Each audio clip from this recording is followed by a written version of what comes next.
Welcome to A Year of War and Peace. I'm your host, Brian E. Denton. A Year of War and Peace is a daily, year-long, chapter-by-chapter reading of and meditation on Leo Tolstoy's epic novel War and Peace.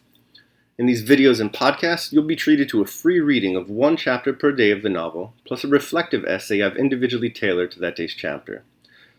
These readings are offered for free, though if you'd like to support me, you can do so in one of three ways. First, you could purchase the ebook A Year of War and Peace. It features the entire novel plus all of my reflective essays, and it's only $2.99 on Amazon.com. You could also become a patron at patreon.com/BrianEDenton. If you sign up there, you'll receive a sonnet once a month, plus a link to an ebook of my collected sonnets. Finally, if you want to make a one-time donation, you can do so at my PayPal account. The email there is brianedenton@gmail.com. You can also use that email to contact me. I'd be happy to hear from you. Your support is greatly appreciated. Today's reading is Chapter 1. Chapter 1. Well, Prince, so Genoa and Lucca are now just family estates of the Bonapartes.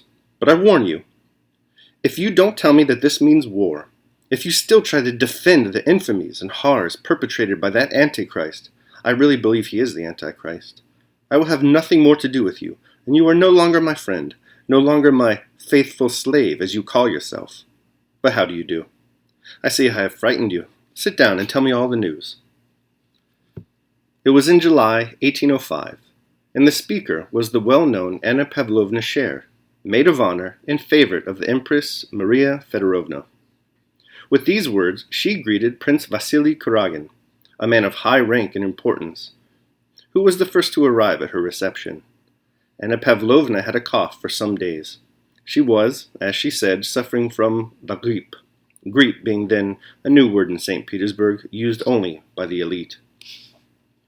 All her invitations, without exception, written in French, and delivered by a scarlet-liveried footman that morning, ran as follows.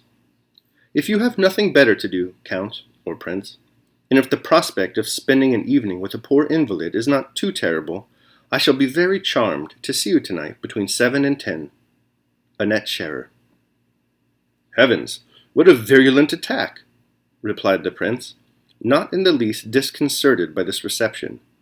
He had just entered, wearing an embroidered court uniform, knee breeches, and shoes, and had stars on his breast and a serene expression on his flat face.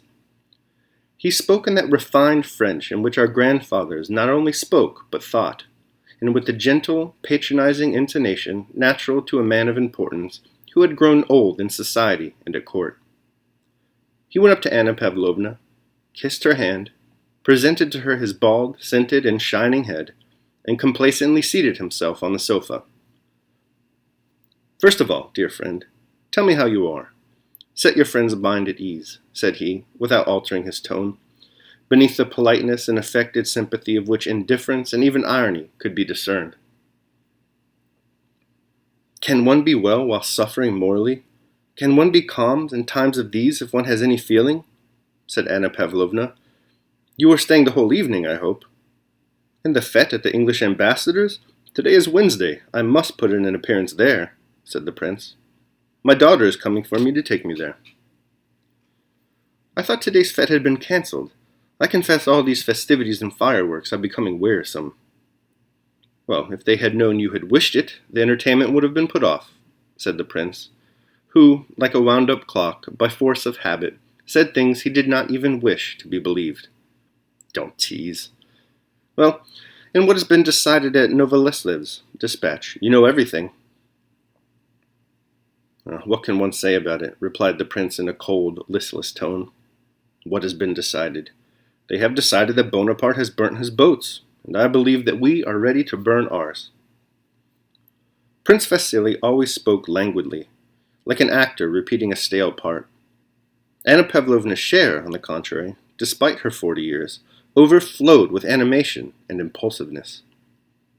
To be an enthusiast had become her social vocation, and sometimes, even when she did not feel like it, she became enthusiastic in order not to disappoint the expectations of those who knew her. The subdued smile which, though it did not suit her faded features, always played around her lips expressed, as in a spoiled child, a continual consciousness of her charming defect, which she neither wished, nor could, nor considered it necessary to correct. In the midst of a conversation on political matters, Anna Pavlovna burst out, "Oh, don't speak to me of Austria. Perhaps I don't understand things, but Austria never has wished and does not wish for war. She is betraying us. Russia alone must save Europe. Our gracious sovereign recognizes his high vocation and will be true to it.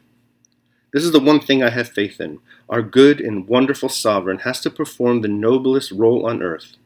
And he is so virtuous and noble that God will not forsake him. He will fulfill his vocation and crush the hydra of revolution, which has become more terrible than ever in the person of this murderer and villain. We alone must avenge the blood of the just one. Whom, I ask you, can we rely on? England, with her commercial spirit, will not and cannot understand the Emperor Alexander's loftiness of soul. She has refused to evacuate Malta. She wanted to find and still seeks some secret motive in our actions. What answer did Novoselets get? None. The English have not understood and cannot understand the self-abnegation of our emperor, who wants nothing for himself, but only desires the good of mankind. And what have they promised? Nothing. And what little they have promised, they will not perform. Prussia has always declared that Bonaparte is invincible, and that all Europe is powerless before him. And I don't believe a word that Hardenberg says, or Hogwarts either. This famous Prussian neutrality is just a trap. I have faith only in God, and the lofty destiny of our adored monarch. He will save Europe."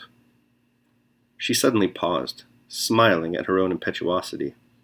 "I think," said the prince with a smile, "that if you had been sent instead of our dear Wintzingrode, you would have captured the King of Prussia's consent by assault.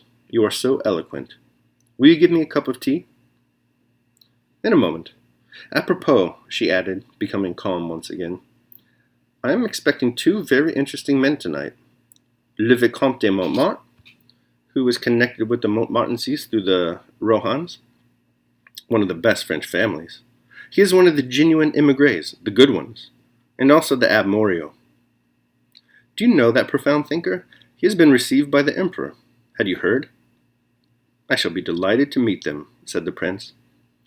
"But tell me," he added with studied carelessness, as if it had only just occurred to him, though the question he was about to ask was the chief motive of his visit. "Is it true that the Dowager Princess wants Baron Funk to be appointed first secretary at Vienna? The Baron, by all accounts, is a poor creature." Prince Vasily wished to obtain this post for his son, but others were trying through the Dowager Empress Maria Feodorovna to secure it for the Baron. Anna Pavlovna almost closed her eyes to indicate that neither she nor anyone else had a right to criticize the Empress, what she desired or was pleased with. "Baron Funk has been recommended to the Dowager Empress," said the sister. "By her sister," was all she said, in a dry and mournful tone. As she named the Empress, Anna Pavlovna's face suddenly assumed an expression of profound and sincere devotion, and respect mingled with sadness, and this occurred every time she mentioned her illustrious patroness. She added that Her Majesty had deigned to show Baron Funk beaucoup d'estime, and again her face clouded over with sadness. The prince was silent and looked indifferent, but with the womanly and courtier-like quickness and tact habitual to her, Anna Pavlovna wished both to rebuke him for daring to speak as he had done of a man recommended to the Empress, and at the same time to console him. So she said, "Now about your family. Do you know that since your daughter came out, everyone has been enraptured by her? They say she is amazingly beautiful." The prince bowed to signify his respect and gratitude. "I often think," she continued after a short pause, drawing nearer to the prince and smiling amiably at him as if to show that political and social topics were ended, and the time had come for intimate conversation. "I often think how unfairly sometimes the joys of life are distributed. Why has fate given you two such splendid children? I don't speak of Anatoly, your youngest. I don't like him," she added, in a tone admitting of no rejoinder and raising her eyebrows. "Two such charming children. And really you appreciate them less than anyone, and so you don't deserve to have them." And she smiled her ecstatic smile. "I can't help it," said the prince. "Lavater would have said that I lacked the bump of paternity." Don't joke. I mean to have a serious talk with you. Do you know I am dissatisfied with your younger son? Between ourselves, and her face assumed its melancholy expression, he was mentioned at Her Majesty's, and you were pitied. The prince said nothing, but she looked at him significantly, awaiting for a reply. He frowned. What would you have me do? He said at last. You know I did all a father could do for their education, and they have both turned out fools. Hippolyte is at least a quiet fool, but Anatoly is an active one. That is the only difference between them. He said this smiling in a way more natural and animated than usual, so that the wrinkles round his mouth very clearly revealed something unexpectedly coarse and unpleasant. Why are children born to men such as you? If you were not a father, there would be nothing I could reproach you with, said Anna Pavlovna, looking up pensively. I am your faithful slave, and to you alone I can confess that my children are the bane of my life. It is the cross I have to bear. That is how I explain it to myself. It can't be helped. He said no more, but expressed his resignation to cruel fate by a gesture. Anna Pavlovna meditated. Have you ever thought of marrying your prodigal son, Anatoly? She asked. They say old maids have a mania for matchmaking, and though I don't feel that weakness in myself as yet, I have a little person who is very unhappy with her father. She is a relation of yours, Princess Mary Bolkonskaya. Prince Vasily did not reply, though, with the quickness of memory and perception befitting a man of the world, he indicated by a movement of the head that he was considering this information.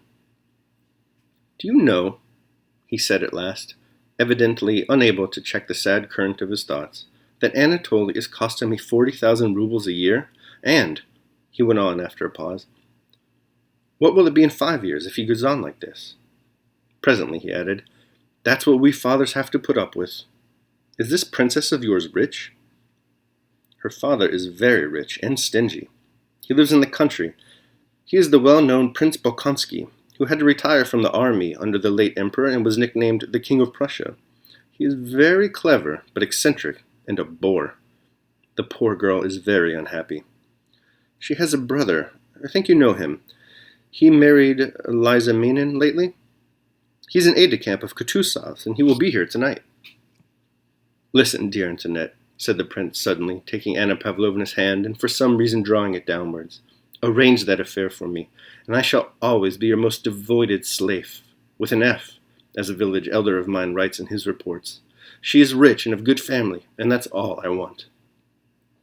And with the familiarity and easy grace peculiar to him, he raised the maid of honor's hand to his lips, kissed it, and swung it to and fro as he lay back in his armchair, looking in another direction.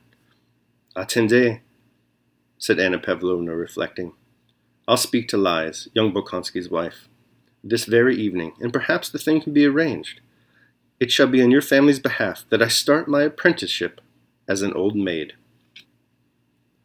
And that concludes Chapter 1 of War and Peace. We'll be moving into the reading now of my reflective essay on this chapter. A Year of War and Peace, Day 1. Pavlovna's God. Much like the Fatiha, this chapter not only opens the great book of which it is a part, but also encapsulates within its short space all the themes and ideas of what is to follow. Here we have the terror of war, the delicate dance and negotiation of social relations, the pain and joy of family, the unremarked movers of history, and of course, a great confusion of Russian names first-time Tolstoy readers cannot possibly dream of conquering. The chapter opens in July of 1805 at a soirée hosted by Anna Pavlovna Scher, a leading light of Petersburg society. The first of her guests to arrive is Prince Vasily Kuragin, and immediately she blasts him with a series of questions about the dreaded Emperor Napoleon and his designs for European domination. The conversation between Anna Pavlovna and Prince Vasily constitutes the whole of the chapter. The bulk of their discussion covers rumors of war and international politics. Though Anna Pavlovna is keen to keep the conversation about Napoleon and her beloved Emperor Alexander's response to the threat of war, Prince Vasily slyly manages to introduce the true purpose of his presence at her party, the promotion and preservation of his family. By the chapter's end, Vasily obsequiously asks Anna Pavlovna to use her influence in society to secure a rich wife for his profligate son. Part of what makes War and Peace such a profound reading experience is its treatment of character and its unique understanding of the human experience. As such, each chapter provides an excellent opportunity for personal reflection, meditation, and self-improvement. Each day's reading of A Year of War and Peace, therefore, shall end with a brief meditation readers may use not only to reflect on the characters of the novel, but also on their own lives. This chapter, for instance, teaches us about the roles we assume in life and the importance of playing our roles properly. Prince Vasily, to take one example, assumes many roles within just this first chapter. He is at once a member of society, attending the right parties, saying the right things, and behaving in society as a man of his station should. But he is also a father. He must, as a father, seek the best for his children. As we've seen, he uses his time at Anna Pavlovna's to petition for his son. Throughout our reading of War and Peace, we will often return to this idea of role-playing because one conception of what it means to live the good life is to perform your roles in life in a dutiful manner. Daily meditation. Remember that you are an actor in a drama of such sort as the author chooses. If short, then it is a short one. If long, then in a long one. If it be his pleasure that you should act a poor man, see that you act it well, or a cripple, or a ruler, or a private citizen. For this is your business, to act well the given part, but to choose it belongs to another. Epictetus and Charidion. All right, thanks for listening today. Remember that if you'd like to support me, you can do so either by purchasing the ebook, A Year of War and Peace, becoming a patron at Patreon, or making a one-time donation at PayPal. The links are below. Tomorrow we'll be reading Chapter 2 of War and Peace. I hope to see you there. Until then, take care of yourselves and of others.